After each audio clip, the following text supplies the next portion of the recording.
ಮಹಾನಗರ ಪಾಲಿಕೆ ಕೇಂದ್ರ ವಸತಿ ಮತ್ತು ನಗರ ವ್ಯವಹಾರಗಳ ಸಚಿವಾಲಯದ ನಿರ್ದೇಶನದಂತೆ ದೇಶಾದ್ಯಂತ ಸಮುದಾಯ ಸಹಭಾಗಿತ್ವದಲ್ಲಿ ಸ್ವಚ್ಛ ಸರ್ವೇಕ್ಷಣ್ 2026 ಹಾಗೂ ಸ್ವಚ್ಛತೆಯಲ್ಲಿ ಸಾರ್ವಜನಿಕರ ಸಹಭಾಗಿತ್ವ ಎಂಬ ಅಭಿಯಾನದ ಅಂಗವಾಗಿ ನಡೆದ ಸೈಕಲ್ ಜಾಥಾಗೆ ಮೈಸೂರು ಮಹಾನಗರ ಪಾಲಿಕೆ ಆಯುಕ್ತ ಶೇಖ್ ತನ್ವೀರ್ ಆಸಿಫ್ ಚಾಲನೆ ನೀಡಿದರು.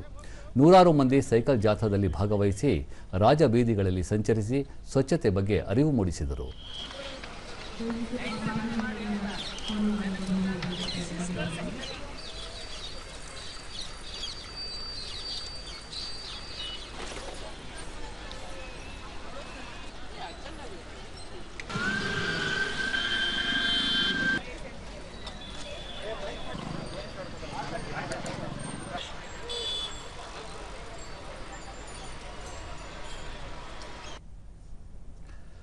ಬಳಿಕ ಶೇಖ್ ತನ್ವೀರ್ ಆಸಿಫ್ ಈ ಬಾರಿ ಸ್ವಚ್ಛ ಸರ್ವೇಕ್ಷಣ್ ಕಾರ್ಯಕ್ರಮದಲ್ಲಿ ಮೈಸೂರು ನಗರದ ಖಾಸಗಿ ಸಂಘ ಸಂಸ್ಥೆಗಳು ಶಾಲಾ ಕಾಲೇಜುಗಳ ಸಹಭಾಗಿತ್ವದೊಂದಿಗೆ ಸ್ವಚ್ಛತೆ ಬಗ್ಗೆ ಅರಿವು ಮೂಡಿಸಲು ವಾಕಾಥಾನ್ ಸೇರಿ ವಿವಿಧ ಯಶಸ್ವಿ ಕಾರ್ಯಕ್ರಮಗಳನ್ನು ನಡೆಸಲಾಗಿದೆ.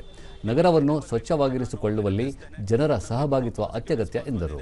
ಕಳೆದ ಬಾರಿ ನಮ್ಮ ಮ್ಯಾರಥಾನ್ ಇವೆಂಟ್ಗೆ ನಮ್ಮ ಮೈಸೂರು ಮಹಾನಗರ ವ್ಯಾಪ್ತಿಯ ಜನತೆ ತುಂಬ ಯಶಸ್ವಿ ಅದನ್ನು ಗೊಳಿಸಿದ್ದು. 4,000 ಜನ ಬಂದಿದ್ದು. ಯಾವ ಕಾರ್ಯಕ್ರಮಕ್ಕೂ ಕೂಡ ನಮಗೆ ಚಾಚು ತಪ್ಪದೆ ಬರ್ತಾರೆ, ಒಂದು ಕರೆಗೆ ನಮ್ಮ ಜೊತೆಗೆ ನಿಲ್ತಾರೆ. ಆ ಕಾರಣಕ್ಕಾಗಿ ನಗರವನ್ನು ಸ್ವಚ್ಛವಾಗಿಡಿಸಲು ಸಾಧ್ಯವಾಗ್ತಾ ಇದೆ. ಈ ವರ್ಷದ ಸರ್ವೇಕ್ಷಣದಲ್ಲಿ ಸಾರ್ವಜನಿಕರು ಪಾಲ್ಗೊಳ್ಬೇಕು, ಕೈ ಜೋಡಿಸಬೇಕು.